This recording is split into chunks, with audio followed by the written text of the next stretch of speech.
What's up, goodies? Welcome back to your girl channel and to my kitchen how to cook. And today we are making requested oxtail recipe, fast, easy, and simple. Make sure you subscribe if you have not done it and turn the post notification on so you won't miss any of these upload. And for all of my returning goodies, on a don't know set on a girl love on a ready for cook, come on, let's cook. Look what prayer can do. Hypocrite and bad mind must flow. The same mouth will cheer for you, and the same one them would turn round and boo. Yeah, prayer me I use and win. Prayer me I use and win. Now, goodie, at your request, you wanted me to show you how to stretch the oxtail to feed a multitude. I'm going to show you just how. Very simple. Make sure so you wash your oxtail nice and clean before you get started to season, alright? I washed it with salt, lemon juice, and vinegar. Now to it, I added some salt and black pepper here. Now to the salt and black pepper, I did go in and add some onion powder, and I'm using about a teaspoon of each already. Now, next thing I did was go in and added the garlic powder. And I usually add more garlic powder than I do the onion powder. So I added about a tablespoon so far, right? Or let's just say 2 teaspoons. Now we have our oxtail seasons here, and I added a teaspoon of the oxtail season. I'm going to list everything down in the description, so you go ahead and check that out and just write that down. Actually, I added a teaspoon and a half. Now next up, we're adding our all-purpose season, and you could go with any all-purpose season of your choice that you could find around your kitchen. Just go ahead and put that in. And then we're going to go in with some paprika. It's going to give it a nice little color for sure. I added about a tablespoon here. Now I'm using the minced garlic here, 2 tablespoons of that. If you're going to use garlic cloves, use at least 4 to 5 garlic cloves. Now to turn it up a notch, I'm adding some jerk seasoning mix here, and you could make your own jerk seasoning mix to put in it. Of course, you could also add green seasoning if you have that. Now I'm adding some ginger here because ginger is going to give it a nice little flavor, a nice little amount of ginger, maybe about a tablespoon of chopped ginger. Or if you have ginger powder, go ahead and add that in too. Now to turn it up a notch with extra added flavor, we're going to add some rosemary here. And then to the rosemary, we're going to add some thyme. And this recipe will be put inside of the pressure cooker. And I do have other recipes that I made on stovetop, and I will show you guys that. Make sure you add in your pimento seeds, a teaspoon of that. And then to that I added some browning, about a tablespoon of browning. Now I'm giving this a good mix. If you want to sit this overnight, you can sure do that. If you want to let it sit on room temperature, give it about an hour. If you're going to cook it on stovetop, you definitely want to marinate it a little longer.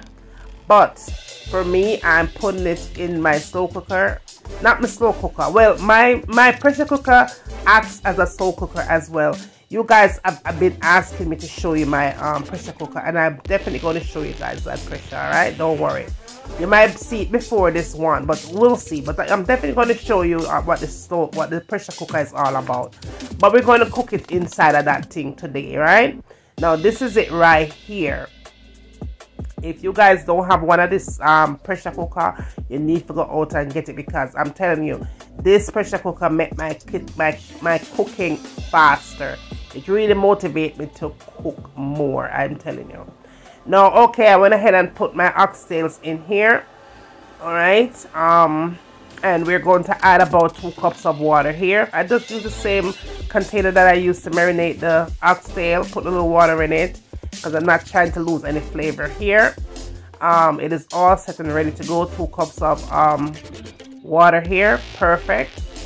And I'm just going to go in, cover it up, and let it cook for 30 minutes. 30 minutes.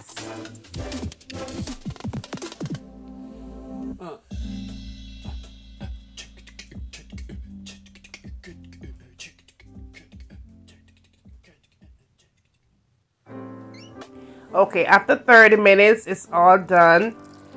The oxtail is very nice and cooked to perfection. All right. So all we're going to do here is transfer this to the stove top.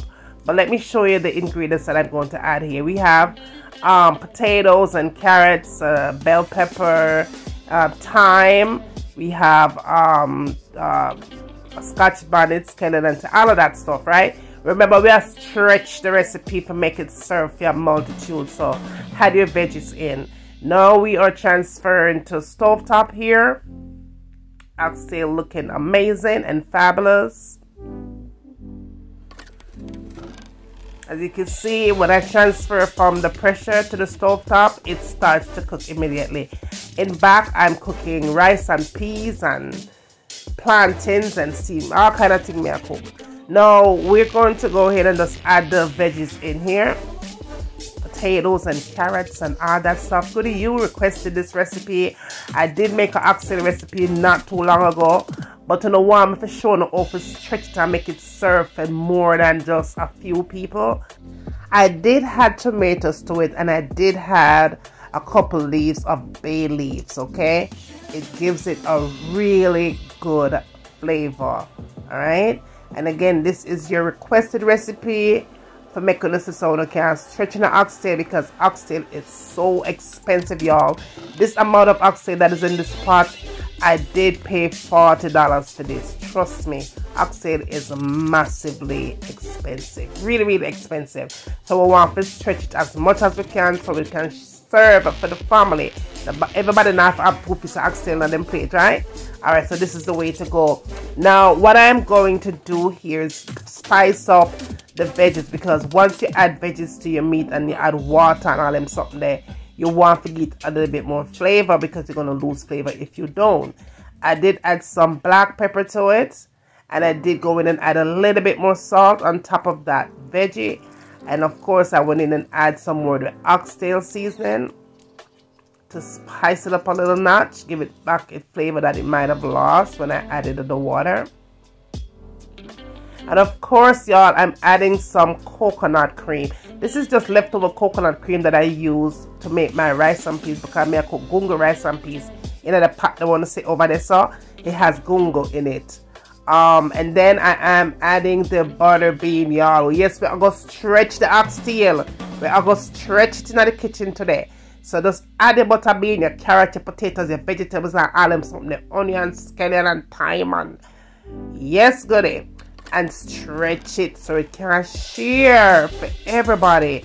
Now, what I'm going to do though is add some other little things to it. So I'm gonna add my vinegar, y'all. I'm just using white vinegar because I don't know how I feel about my vinegar. Yes, add a little bit of vinegar, maybe about a teaspoon or so. And then I did go in and add some ketchup. Now the ketchup is going to help to kind of thicken the gravy. If you don't like ketchup, y'all, don't add it. You could use tomato paste for sure. All right, just going to give it a nice, not too much mixing it all in, because I don't want it to be too unbothered, but I do want to get my potatoes cooked. Now you want to make sure that your color of your oxtail is exactly how you wanted it, right? So I decided to go back in and add some more browning that was left in the bottle, because I wanted to have a nice little color here. Not too dark, not too light, but I just wanted to give it a little bit more color. All right, and that's one thing that you guys need to know about oxtail when you're cooking oxtail. When you're seasoning your meat, just add enough just to season the meat. When you go along started your cooking process, you could go ahead and add the browning, because if you put all the browning at once, you cannot remove that browning again once you've added to the meat. Just add it as you go along cooking to get the right desired color that you need. Now we're all set here. Everything is nice and proper. I have my stove on a medium heat because I don't want it to cook too fast. Neither do I want it to cook too slow, but I want everything to simmer down nice and calm. And after about 35 minutes of simmering, everything comes together really nice. And let me tell you, the coconut cream gives it a really good flavor.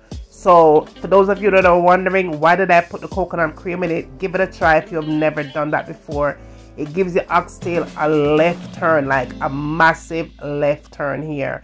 The oxtail is nice and tender. The potatoes are cooked. The carrots are cooked. The butter beans is giving it life. Let me tell you, if you want oxtail stretch goodie, this is for the right yourself. Nice, tender, filled with flavor. Amazing, amazing. Now you could have this up with some white rice. I'm gonna do this with gungo rice and peas for sure. You could have red peas, any kind of a peas, cold peas, anything, but it's perfect on any kind of rice that you want to cook in your kitchen. Okay, I'll just go ahead and make it your own, but the oxtail is all ready and it's ready to go on the plate, y'all. Ready to go on the plate. And this is what it looks like. You know, I had to give it to you guys. You see what I talk about? Make it stretch. Gungo rice and peas. I did fry some plantains, some tomatoes here on the side, a little bit of lettuce as well, and that was it. All good, nice and ready. Now goody, this is it for today. Make sure say you spread the love. Tell a friend to tell a friend. Tell them we're going over here, bring them, come and send them, come and wait it. When you get done doing that, tell them what you want to see me a cook next in our kitchen. And remember, as always, from my kitchen to your kitchen, enjoy.